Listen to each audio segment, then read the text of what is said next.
for all my complaints and observations about my narcissist mother and my enabler father, I never felt unloved. Notice how I don't use the word unloved. I believed they loved me. I felt loved by both of them and our extended family. I always felt loved. I never doubted that either of them loved me. They said it often. And sometimes in their way they were physically affectionate. Now, my father wanted to be affectionate with me, but my mother stopped it. After 5 years old. She's too old for that. Don't call her sweetheart. She's not your sweetheart. She's your daughter. Oh, can you just imagine my adult love relationships based on my childhood? Yeah, single. And, my mother would hug me. She was sometimes affectionate. It was an intermittent kind of affection. I was never good at snuggling. I always felt suffocated. I mean, in my adult romantic relationships or even teenage ones, I always felt suffocated. The snuggling part was not modeled for me. So, I wasn't great at the snuggling. I'll snuggle with my cats. That's kind of ironic, right? Woo-hoo. But yeah, loved. So I was reading one of the accounts I follow on Instagram, and it said, I wondered why they didn't love me. And I thought it was because something was wrong with me. And I'm thinking, no, I never felt unloved. Oh, God, how horrible for a child to feel unloved. Now, was it a healthy, functional love? No. It was rather toxic, highly dysfunctional. They didn't have good relationships with themselves. How were they supposed to have a good relationship with me?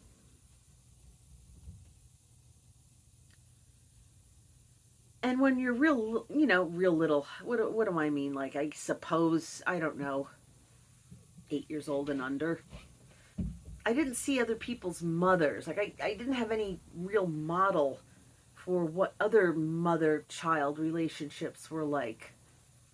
I mean, I would observe with my cousins, and my aunts, their mothers. But there was never, like, that stark contrast between how weird my mother was, how controlling and brutal and critical and demeaning. There were a lot of kind of aloof mothers out there. They were nicer to me sometimes than my own mother. But, if I ever, God forbid, went home and said, well, so-and-so's mother let her blah, blah, blah. Oh, I would get threatened with abandonment. Well, then you can go there. You'll never see your cat Happy again. My cat's name was Happy. My little orange tiger. Happy. Oh, yeah, she threatened me with that. Can you imagine? I could never stick up for myself. Like, what was it? I think Stockholm Syndrome is when you grow an affection toward the person who's holding you hostage. No, this was learned helplessness. When you threaten a child with taking their little kitty cat away, it was so bad. I was afraid of defying her. Like, she would spell it out. Well, you'll come back from school. You won't even know where Happy is. Oh, no, not Happy, no.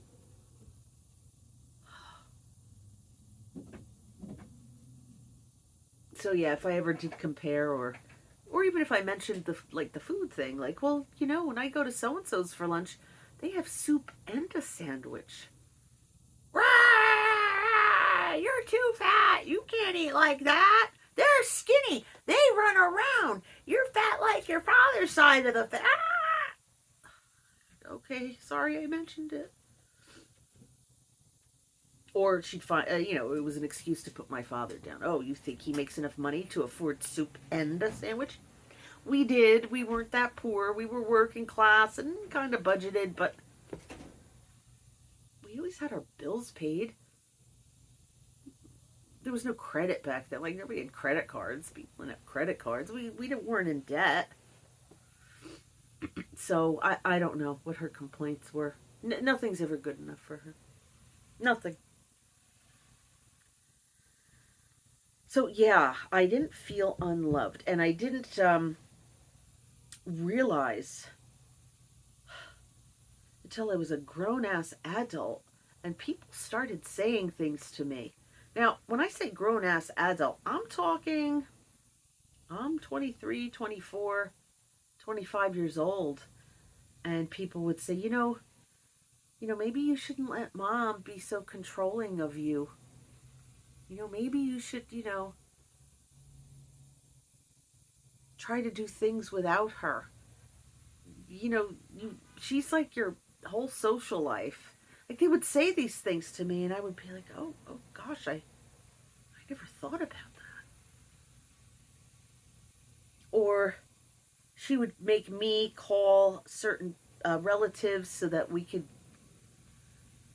she could take them out to eat. She was always trying to be this magnanimous host and take people to fancy restaurants so they would think she was a person of taste. But she would make me call them. And I remember I called a certain relative, and she's like, oh, no, I'm not free that day. I'm like, well, when are you free? I'm never free. I won't be free. No, I'm not available.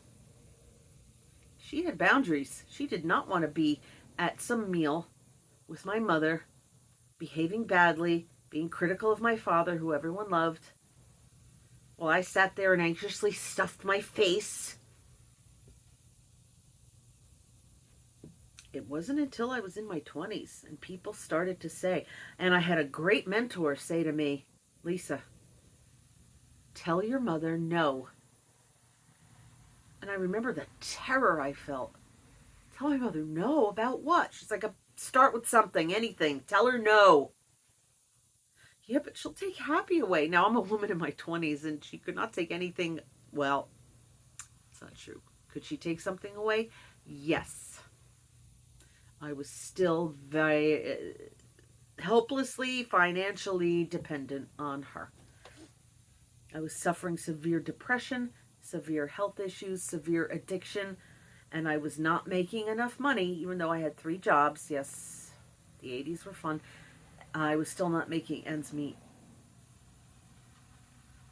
She was paying my car insurance. I don't know what kind of health insurance I had. Probably nothing, because I remember filing for charity care quite often.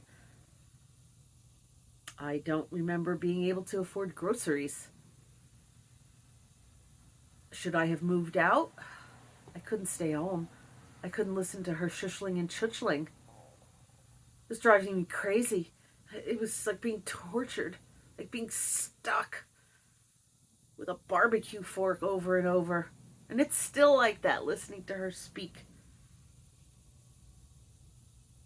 It never got better. I just rescued myself away from it. But I moved out with my best friend at the time, who was also a narcissist and abusive. You have no idea how many abusive people. It was like a kicking chorus line of abusers in my life. Why? Because of what I said in the beginning about love. When that type of love is what's modeled for you, you just keep duplicating that in your love life as an adult. Well, love hurts. Love means I have to give up anything about myself that's sincerely me. I have to try to make this person happy and sacrifice. And my happiness, well, I don't need anything. I'm fine. I don't need to be happy. I'll just, make this person happy and stuff my face every night. And oh my God, how did I live? Have you gotten my book yet? Diary of a Fat Girl? You really should. you'll see exactly the evolution of my eating disorder. Lots of stories about mother, a couple about father, and how I lost that 140 pounds during that first year and part of a second year. Love was toxic at home, and so it was toxic in my life. And the emotionally unavailable, mostly because he was forbidden to be emotionally available for me. Yeah, that was also a model. So we had the abusive, narcissist, critical, controlling mother. And then the, I'm just trying to avoid your mother, harping on me and making my life miserable, emotionally unavailable father who became more and more disgusted with me the fatter I got. I believe in the book I talk about the rage explosion he had at me, thinking that his rage would just snap me out of my overeating problem. And on a few occasions, I'm like, Dad, I don't know what's wrong with me, but I know that growing up with Mommy as a mommy really did me some damage. And then he'd be like, oh, yeah, Lise, I know what you mean. I know. But you keep asking me why I'm not on my feet financially and why I'm so fat. But you forget. Sorry, Dad. We did our best. We tried. We weren't always miserable. We had some moments of happiness, but they were short-lived. Yeah, so young, I didn't really compare enough to notice that my mother was just being awful, and then what power did I have to do anything? What was I going to do? Where was I going to go? If I tried to set a boundary or tell her no when I was a child living home, I would get hit, punished. She would take my cat away. I witnessed some things she did to my father in later years. So, yeah, no, that wasn't safe. Talk about learned helplessness. Then as I got older, through my 20s, little by little, people saying things, including my mentor, tell your mother no. And I started little by little, and there were always consequences. But I'm alive. I live to tell the tale.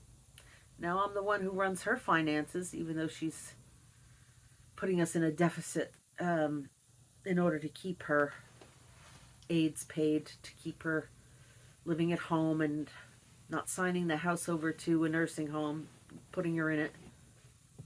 I'll lose the house. I would like to find a way to keep the house. And so I'm resourceful, if nothing else. I am resourceful. And then now, now I'm an adult, and I'm still learning how to draw boundaries and how to say no to abusive, manipulative people. And there are a few that I will never speak to again. Like 3. That's a lot for me. I forgive people for so much, but there are 3 people I don't want to hear from. Who knows if they're stalking me watching this? I don't care. Be happy, be free.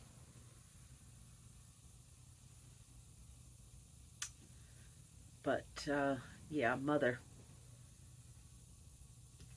I didn't know. Mothers weren't supposed to behave that way. And once you hit adulthood, you're just so used to it. And you keep hearing, even in Al-Anon, you hear, well, you can't change them. You can only change yourself. And that has been quite the long, hard road, changing myself. And yet I do, one day at a time.